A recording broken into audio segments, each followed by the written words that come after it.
Folks, welcome back. My name is Rudy. You're watching Alpha Investment. Did you miss me? I know you missed me. It's been like a couple hours. Today, I want to readdress the Wilds of Eldraine collector box situation and the Wilds of Eldraine set itself. For those of you who just don't want to stick around, MetaZoo, thumbs down. And I think I was wrong. Yeah, you in the back. Rudy, you're always wrong. Yeah, I know. Your stepsister says the same thing. The problem is, I think I really got the Wilds of Eldraine set really, really wrong. I fell into a lot of pessimism with my own patron feedback and people who were just so negative on Wilds of Eldraine. I kept looking at it and I was like, this set looks beautiful. There's a lot of good mythics. This isn't a premium $400 set box. This isn't a premium rip me off Wizards of the West Coast marks like bottom waters like, ha ha, we're going to reprint that. This is a normal price standard set. And I want to go over some basic facts. What caused this video was I'm about halfway through the Eldraine collector box openings. And I started to notice a trend in the last few videos with the confetti foils, the anime cards, the subset. And I'm looking at this, I'm going, okay, so everyone's upset because every rare is less than like $3. So it's less than the price of a pack. What a pathetically engineered product. And then it kind of started to tilt a little bit, and I was sitting back and I was like, wait a minute. And then patrons started sending me messages saying, Rudy, this is the way it should be. This was the engineering that Wizards and Hasbro, Papa Hasbro wanted when we had the lottery card block with, of course, BFZ, Oath, Amon Kitty Cat, Hour of Devastating Your Ex, Kaladesh, and Aether Revolt downstairs. And when we went through that era, the masterpiece cards were so valuable, $200, $300, $400, $500, $600 a card, it diluted and reduced the price of all the regular common, uncommon, and rares and, foils and non-foils. And that was the intention, to make the game cheap for players who want to play. It is a card game. Is it still a CCG? Is Magic a CCG? Or is it a living card? Is Magic a board game? I'm not sure yet. And overall, it looks like the Eldraine engineering seems to be achieving that. And I don't think I saw this. I think I really I effed that one up, man. Because I was looking at these box openings, I was like, wait a minute. Like, these, as foretold, Omniscience, like, these, what is this, a heuristic study? What is this? Wait, land tax? Wait, anime, confetti? Wait, how expensive are these? So we have this whole masterpiece subset of expensive confetti foil anime cards? And then we have a bunch of expensive mythics? How much is the cauldron? Is that thing $100 yet? Like, what? And I'm looking at this, I'm going, hold on a second. So we have all these expensive chase cards. Common, uncommon, and rares in the collector boxes are all cheap, right? It's great, good. Game pieces. Game pieces. And I'm like, okay, so are these like $300-$400 collector box? Are they $50 a pack? Like a master set? They're not. And I'm like, okay, this is kind of interesting. And then, the patrons know I didn't sell out. I told you all. On this release, I did not actually sell out my collector boxes. Most collector boxes in Magic on release, if I have 3,000, 5,000, 7,000, usually all I do is allow people to buy more. Otherwise, if the supply is lower, we have to tighten the quantity.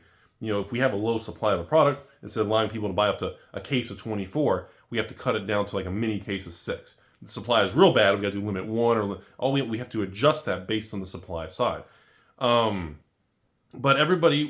the feedback was, Rudy, I love the set. It looks great, but I can't buy it because it's going to collapse, because that's what Hasbro does. And I said, and then the messages started to shift. And you all in comments and patrons started saying, hang on, we're going into release and the price isn't tanking. It went down from like 210 down to 190s, and now it's stabilized, and we're having upticks now on TCG Player, almost back to 200 plus tax, and it's thinning out on TCG Player. And if we don't get an additional wave or distributions hiding collector boxes, or a dump of Amazon and Cynthia, or if they don't update Wikipedia, I'm like, are we actually going to have a 10-20% uptick of Wilds of Eldraine? Because it's, and then a store out there sent me a picture saying, Rudy, you're wrong. We're doing a $240 mini mass box opening collector boxes of Wilds of Eldraine because we feel we can make more money selling confetti cards, anime cards, and mythics, and we could keep all the common, uncommons, and rares for free. So I got that message with pictures, and I went, okay, there's actually a store doing a mass box. So, I wouldn't consider $240 a mass box. To me, a mass box opening by definition has to be like a minimum of 500 plus boxes. But still, 240 collectors. That's, you're putting some big money into it. And I was like, I think I was too harsh. I think I got it right. I think I got it as wrong as my hair. Like, maybe if I had less hair weighing down, Rudy, you're losing your hair. If I had less weight on my head, maybe my brain would function better. And I was like, that's interesting. So obviously I didn't sell out of collector boxes at release, so I have like 500, 600, 700 left, whatever the exact quantity is when you watch this. And I left them to patrons and was like, hey, if you want to buy some, whatever, 189 shipped or something. And like I said, in the box opening video, like, I'm getting orders for collector boxes like daily. And I'm like, and I messaged some of those patrons and I was like, if you don't mind me asking, why'd you were a patron for 2 years. Why, you were here when I ran the release sale. I didn't raise or lower the price. Why are you buying now versus release? And the answer was the same. The answer was straight up, well, Rudy, I genuinely thought Eldraine would come out and it would just tank in price. So I waited. And now that it came out, it is not taking in price. I still want the product, and that's why I'm buying a case of 6 or whatever. And dude, what a tough market to read, man. Because, I mean, I guess it really is a good product then. Because instead of all of us focusing on the cheap common uncommons or rares all under $3, I guess we need to acknowledge that they did the split approach again like they did years ago, where we have a lottery subset series that's real expensive, that adds financial value and chase to the box openings, which makes it fun. And you have players buying cheap cards to play the game. And it's kind of a beautiful thing when it works. And if now, the last variable, if they're not sitting on, 50,000 extra collector boxes they can't sell, if it's not overprinted, the product's going to remain very stable and probably do very well. And I don't think anyone's taking the time to actually question, so what happens if it actually does? Like, is anybody actually taking the time and said, excuse me, yes, you in the back. So, Rudy, what happens if these collector boxes actually stop collapsing and hold on and actually start to slowly, be stable and appreciate into the next 3 to 5 years? What happens? And honestly, I'm going to call that almost a black swan event. That's almost I'm going to call that almost black swan, because no one's expecting that. That's going to be the impact. That is the impact of the highly improbable. That is a situation because nobody is expecting collector boxes to go up. Nobody is expecting anything, because stores are treating every Magic release like toxic. Oh, hurry! Dump it to your customers! Get off the books! Whoa! Mortgage-backed security, 2008 subprime! Whoa! So what happens if...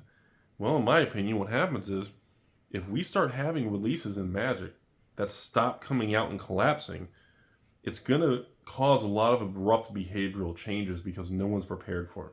The 3,000 LGSs in the United States, none of them are building positions and sitting on sealed product anymore. They may have a couple stragglers and loose boxes or a little case. Nobody's building Rudy-style hoarding. People want to be like me. Let's all be like Rudy. Let's take a bunch of money and put it into a product that only goes down. Yeah, welcome to my club. It's a lot of fun. You should get a gift bag on the way out. Like, no one's doing that because it's stupid. You cannot buy, leave your money in the bank and make 5% interest for no risk FDIC, or you can get CDs at like the 6s. Hell, you can buy corporate bonds that are still investment grade, not even high yield junk for the 7s and 8s probably. So, if for some reason Wizards is still kind of trying to crack this modern code of the Wilds of Eldraine collectors, and if this box does hold and supply keeps selling because people want these anime and these subsets and these mythics, these cauldrons and mythics they're upticking, and they're not $5 a mythic. These mythics are $10, $20, $30 plus. If these prices hold and the market starts to because right now Wizards has a market momentum problem. The market and the momentum is always release tank. And it's very difficult to break that mindset, because as we're seeing with Wilds of Eldraine, even if the product's good, the market wants to release tank. The market is expecting her to come home and just go down and tank. That didn't sound right. The market is just expecting her to come home and just go down. No, we don't want to. No giggities.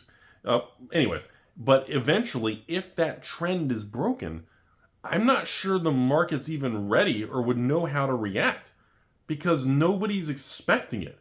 Every store just, oh, Gary, just take the loss. Do we make any money? No? Break even? Break even. Oh, we got to take a small loss? Take this. Like, there's no one's even considering the perspective that the future could actually be decent. You know, Project Booster Fund and all of its turmoil stupidity, you know, could be modified to work into the future. And that's what I'm getting at. And that's why I'm making this video, because Wilds of Eldraine is actually doing pretty good. Collector boxes are holding $200 plus tax online, so like $215 shipped for most people. I mean, even my leftovers, I guess patrons are just, they wanted to make sure it didn't collapse. They're actually selling on a daily basis. People are opening them. The feedback I've had from you all who've actually enjoyed the set and opened the packs or flipped cards, it says it's actually going really well.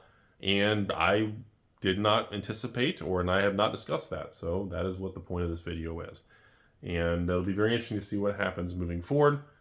But that's all I have today, folks. Have a beautiful day. And yeah, essentially, I think I was too negative. Long story, too long, didn't read.